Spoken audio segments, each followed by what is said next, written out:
ಈ ಕಿತಾಪತಿಗಳನ್ನ ಬಿಟ್ಟು ಒಂದು ಒಳ್ಳೆ ಬಾಂಧವ್ಯದ ಬಗ್ಗೆ ಮಾತಾಡೋಣ. ಯಾಕಂತಂದ್ರೆ ಗಿಲ್ಲಿ ಮತ್ತೆ ನಿಮ್ಮ ಇಬ್ಬರ ಒಂದು ಎಮೋಷನ್ ಕನೆಕ್ಷನ್ಸ್ನೆಲ್ಲನೂ ಕೂಡ ನಾವು ಬಹಳ ಹತ್ತಿರದಿಂದ ನೋಡಿದ್ದೀವಿ ದಿನಾಲೂ. ಕೇಳಲಿಕ್ಕೆ ಇಷ್ಟಪಡ್ತೀನಿ ಮ್ಯಾಮ್. ಆ ಇಮೋಷನಲ್ ಕನೆಕ್ಷನ್ ಬಗ್ಗೆ ನನಗೆ ಅನಿಸ್ತು, ಯಾವಾಗ ನಾನು ಮನೆಯಲ್ಲಿ ಇರುವಾಗ ಈ ಇಮೋಷನಲ್ ಕನೆಕ್ಷನ್ ಜಸ್ಟ್ ನನಗೇನೆ ಗೊತ್ತುಂಟು, ಬೇರೆ ಯಾರಿಗೆ ಗೊತ್ತಿಲ್ಲ. ಬಿಕಾಸ್ ನನಗೆ ಅವರಿಂದ ನಾನು ಎಂತ ಎಕ್ಸ್ಪೆಕ್ಟ್ ಮಾಡಲಿಲ್ಲ. ಬಟ್ ನನಗೆ ಗೊತ್ತಿತ್ತು, ನನಗೇನೆ ಅದೇ ಇಮೋಷನಲ್ ಬಗ್ಗೆ ಗೊತ್ತುಂಟು, ಆ ಕನೆಕ್ಷನ್ ಬಗ್ಗೆ ಗೊತ್ತುಂಟು. ಬಟ್ ನೀವು ಜನರಿಗೆ ಹೇಗೆ ಗೊತ್ತಾಯ್ತು? ನೀವು ಅಷ್ಟು ನನ್ನ ಜೊತೆಗೆ ಕನೆಕ್ಟ್ ಆಗಿದ್ದೀರಾ ಅಂದ್ರೆ ನಾನು ಎಂತ ಫೀಲ್ ಮಾಡ್ತಿದ್ದೀನಿ, ನೀವು ಕೂಡ ಹಂಗೇನೆ ಫೀಲ್ ಮಾಡ್ತಾ ಇದ್ದೀರಾ. ಇವತ್ತೇ ಯಾಕೆ ನೀವು ಅಂದ್ರೆ ನನ್ಗೆ ಉತ್ತರನೇ ಕೊಡ್ಲಿಕ್ಕೆ ಅನ್ಸುತ್ತೆ. ಬಿಗ್ ಬಾಸ್ ಗೇಮ್ ಏನ್ ಅನ್ಸುತ್ತೆ ಅಂತಂದ್ರೆ ಪ್ರತಿಯೊಬ್ಬರಿಗೂ ಕೂಡ ನಮ್ಮದೇ ಮನೆಯ ಒಂದು ಕತೆ ಅಂತ ಅನ್ಸ್ಬಿಡುತ್ತೆ. ಆತರ ಎಮೋಷನಲಿ ಕರ್ನಾಟಕ ಜನ ಕನೆಕ್ಟ್ ಆಗಿರೋ ಹೊತ್ತಿಗೆ ನಿಮ್ಮನ್ನು ಕೂಡ ನಮ್ಮ ಮನೆ ಹುಡುಗಿ ಅಂತ ಇವತ್ತು ನೋಡ್ತಾ ಇರ್ತಕ್ಕಂಥದ್ದು. ಸೊ ಗಿಲ್ಲಿ ಮತ್ತೆ ನಿಮ್ಮ ಕನೆಕ್ಷನ್ಸ್ ಕೇಳೋದಾದ್ರೆ, ಯಾವಾಗ್ಲೂ ನೀವು ಗಿಲ್ಲಿಗೆ ಓಪನ್ ಆಗಿ ಹೇಳ್ತಾ ಇದ್ರಿ, ಗಿಲ್ಲಿಗೆ ಕಾವ್ಯ ಅಂದ್ರೆ ಇಷ್ಟ, ಆದ್ರೆ ನನಗೆ ಗಿಲ್ಲಿ ಅಂದ್ರೆ ಇಷ್ಟ ಅಂತ. ಈ ಒಂದು ಟ್ರಯಾಂಗಲ್ ಪ್ರೀತಿಯ ಬಗ್ಗೆ ಏನ್ ಹೇಳ್ತೀರಾ? ಸ್ನೇಹಿತನ ಪ್ರೀತಿ ಅಂತಾನೆ ಹೇಳೋಣ. ಓಕೆ, ಹೌದು ಮ್ಯಾಮ್. ಅದೇ ಹೇಳಲಿಕ್ಕೆ ಆಗಲ್ಲ ಮ್ಯಾಮ್. ಅದೇ ಆಯ್ತು ಎಂತ ನಾವು ಮಾಡ್ಕೊಳ್ಳಿಲ್ಲ, ಮಾಡಬೇಕು ಅಂತ. ಅದೇ ಟೈಮ್ ಹೋಗುವಾಗ ನಮ್ಮ ಅಟ್ಯಾಚ್ಮೆಂಟ್, ಅದೇ ಪ್ಯೂರ್ ಸೋಲ್ ಕನೆಕ್ಷನ್ ಬಿಲ್ಟ್ ಆಯ್ತಾ ಹೋಯ್ತು.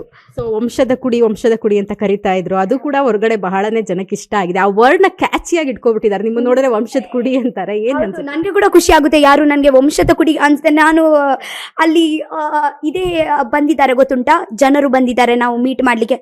ಅವರು ವಂಶದ ಕುಡಿ ಕೇಳುವಾಗ ಅದೇ ವರ್ಡ್ ನನಗೆ ಆಕ್ಚುಲಿ ಇಷ್ಟ ಆಯ್ತು ಕೇಳಲಿಕ್ಕೆ. ಸೊ ಗಿಲ್ಲಿ ಮತ್ತೆ ನಿಮ್ಮ ಅಟ್ಯಾಚ್ಮೆಂಟ್ ನ ನೋಡಿದಾಗ ಗಿಲ್ಲಿ ಹೊಡಿತಾ ಇದ್ರು, ಚೇಡಿಸ್ತಾ ಇದ್ರು, ಮತ್ತೆ ಒಂದಾಗ್ತಿದ್ರಿ, ಮತ್ತೆ ಗಿಲ್ಲಿನ ನೀವು ಕೇರ್ ಮಾಡಿದ ರೀತಿನೂ ಕೂಡ ಬಹಳ ಅಬ್ಸರ್ವ್ ಮಾಡಿದ್ದಾರೆ, ಬಹಳ ಇಷ್ಟಪಟ್ಟಿದ್ದಾರೆ. ಸೊ ಆ ಸ್ಪೆಷಲ್ ಕೇರ್ ಗಿಲ್ಲಿ ಬಗ್ಗೆ ಯಾಕೆ ನಿಮ್ಗೆ? ಗೊತ್ತಿಲ್ಲ ಮ್ಯಾಮ್. ಒಂದು ನನ್ನ ಲೈಫಲ್ಲಿ ಹಾಗೆ ಯಾರು ಫ್ರೆಂಡ್ ಇರಲಿಲ್ಲ. ಓಕೆನಾ, ನನಗೆ ಹಾಗೆ ಯಾರು ಬೆಸ್ಟ್ ಫ್ರೆಂಡ್ ಇಲ್ಲ. ಓಕೆ, ಫ್ರೆಂಡ್ಸ್ ಅವರು ಇದ್ದಾರೆ ದೂರ, ಬಟ್ ಅವರಿಗೆ ಒಂದು ಹತ್ರ ಬನ್ನಿ, ಬೆಸ್ಟ್ ಫ್ರೆಂಡ್ಸ್ದು ಫೀಲಿಂಗ್ ಎಂತ, ಬೆಸ್ಟ್ ಫ್ರೆಂಡ್ದು ಕನೆಕ್ಷನ್ ಎಂತ, ಬೆಸ್ಟ್ ಫ್ರೆಂಡ್ ನಮ್ಮ ಲೈಫಲ್ಲಿ ಬಂದರೆ ಎಂತ ಫೀಲ್ ಆಗುತ್ತೆ, ಬೆಸ್ಟ್ ಫ್ರೆಂಡ್ ನಮ್ಮ ಲೈಫಲ್ಲಿ ಬಂದರೆ ಹೇಗೆ ಬಟರ್ಫ್ಲೈ ಫೀಲ್ ಆಗುತ್ತೆ. ಈಗ ಆಲ್ರೆಡಿ ಗಿಲ್ಲಿ ಜೊತೆಲಿ ನೀವು ಮಾತಾಡೋದನ್ನ ಬಿಟ್ಟು ಸುಮಾರು ಒಂದು 10-11 ಅವರ್ಸ್ ಆಗಿದೆ. ಸೊ ಯಾವ ವರ್ಡ್ನ ತುಂಬಾ ಮಿಸ್ ಮಾಡ್ಕೊಂತಿದ್ದೀರಾ ಗಿಲ್ಲಿನ? ಬಿಗ್ ಬಾಸ್ ಮನೆಯಿಂದ ಹೊರಗಡೆ ಬಂದ್ಮೇಲೆ ಗಿಲ್ಲಿ ಹೇಳ್ತಿದ್ದು ಯಾವ ವರ್ಡ್ನ ತುಂಬಾ ಮಿಸ್ ಮಾಡ್ಕೊತಿದ್ದೀರಾ? ಏ ಮೊದವಿ ಹೋಗೋ. ಅವರು ಯಾವಾಗ ನನಗೆ ಪುಷ್ ಮಾಡ್ತಾ ಇರ್ತಾರೆ, ನಾನು ಅವರ ಹತ್ರ ಹೋಗ್ತಾ ಇರ್ತೀನಿ. ಅಂದ್ರೆ ಹಂಗೆ ಒಂದು ನಮ್ಮ ರಿಲೇಷನ್ ಇತ್ತು, ಹೋಗೋ ಅಂತ. ನಾನು ಇಲ್ಲ ಹಂಗೆ ಅಂದ್ರೆ ಒಂದು ಹಾಗೆ ನಮ್ಮ ಒಂದು ಬೆಸ್ಟ್ ಫ್ರೆಂಡ್ಸ್ ಕನೆಕ್ಷನ್ ಇತ್ತು. ಓಕೆ, ಸೊ ಹಾಗೇನೆ ಅಶ್ವಿನಿ ಮತ್ತೆ ನಿಮ್ಮ ಒಂದು ಮಾತುಕತೆ ಶುರುವಾಗದೆ ಒಂಥರ ಜಗಳದಿಂದ ಅಂತ ಅನ್ಸುತ್ತೆ. ಫಸ್ಟ್ ಅಂತೂ ಅಶ್ವಿನಿ ಅವರಿಗೆ ತುಂಬಾ ಭಯ ಬೀಳ್ತಾ ಇದ್ರಿ ನೀವು. ಸೊ ಆ ಸಿಚುವೇಶನ್ನೇ ಕ್ರಿಯೇಟ್ ಆಗ್ಬಿಡುತ್ತೆ ಈ ಗಿಲ್ಕಿ ಸಿಚುವೇಶನ್ ಇಂದ. ಆ ಸಿಚುವೇಶನ್ ನೆನಪಿಗೆ ಹೋಗೋದಾದ್ರೆ ಏನ್ ಹೇಳ್ತೀರಾ? ಮ್ಯಾಮ್, ಆ್ಯಕ್ಚುಲಿ ಆ ವಿಷಯ ಅದೇ ಒಂದು ತುಂಬ ಕಷ್ಟವಾಗಿತ್ತು. ಫಾರ್ ಎಕ್ಸಾಂಪಲ್, ನೀವು ಅದೇ ಮಾಡ್ತಾ ಇರಲಿಲ್ಲ. ಓಕೆ, ಬಟ್ ಅದೇ ಒಂದು ಗಾಸಿಪ್ ಮಾಡುವಾಗ ನಮಗೆ ಒಂದು, ಯಾಕೆಂದರೆ ಆ ಟೈಮಲ್ಲಿ ನಾನು ಫಸ್ಟ್ ಟೈಮ್ ಮನೆಯಲ್ಲಿ ವಾರದಲ್ಲಿ ಬಂದಿದೆ ಫಸ್ಟ್ ಟೈಮ್.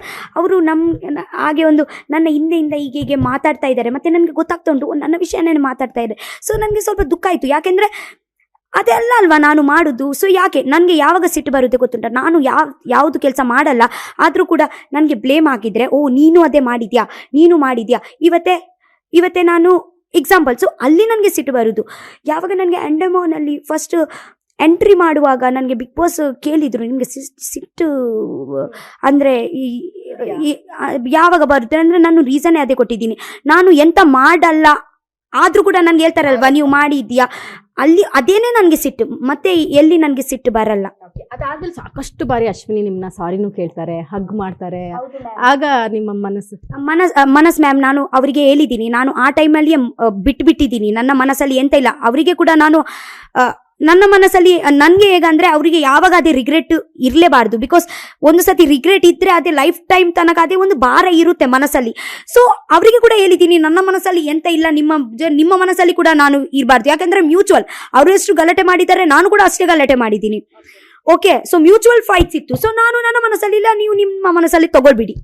ಸೊ ಹಾಗೆ ರಕ್ಷಿತಾ ಹಾಗೂ ರಘು ಅವರ ಒಂದು ಆತ್ಮೀಯತೆಯನ್ನು ಕೂಡ ಬಹಳ ಇಷ್ಟಪಟ್ಟಿದ್ದಾರೆ, ಅಣ್ಣ ತಂಗಿಯ ಆತ್ಮೀಯತೆ.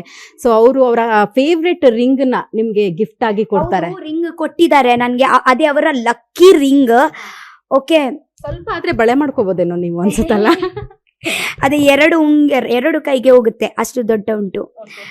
ಸೊ ಅದೇ ಒಂದು ನೆನಪಿಗೋಸ್ಕರ ಅವರಿಗೆ ಒಂದು ನೋಡುವಾಗ, ಓ ನನ್ನ ಒಂದು ಜೀವನ ಇತ್ತು, ಆ ಜೀವನದಲ್ಲಿ ಒಂದು ರಘು ಅಣ್ಣ ಇದ್ರು, ಒಂದು ಮನೆ, ನನ್ನ ಒಂದು ಬೇರೆ ಒಂದು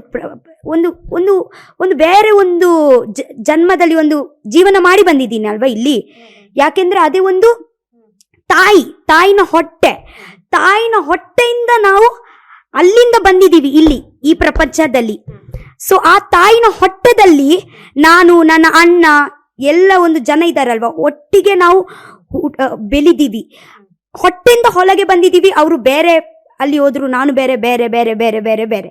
ಇದೇ ಲೈಫ್ ಅಲ್ವಾ. ನೀವು ಕೂಡ ನಿಮ್ಮ ಅಮ್ಮನ ಹುಟ್ತೀರಾ, ನೀವು ಬೇರೆ ಹೋಗ್ತೀರಾ, ನಿಮ್ಮ ಅಣ್ಣ ಬೇರೆ ಹೋಗ್ತಾರೆ, ಬೇರೆ ಬೇರೆ ಲೈಫ್. ಸೊ ಅದೇ ಒಂದು ಬಟ್ ಅದೇ ನೆನಪಿರುತ್ತಲ್ವಾ, ಓ ನನ್ನ ಅಣ್ಣ ಒಂದಿದ್ರು ಅಣ್ಣ.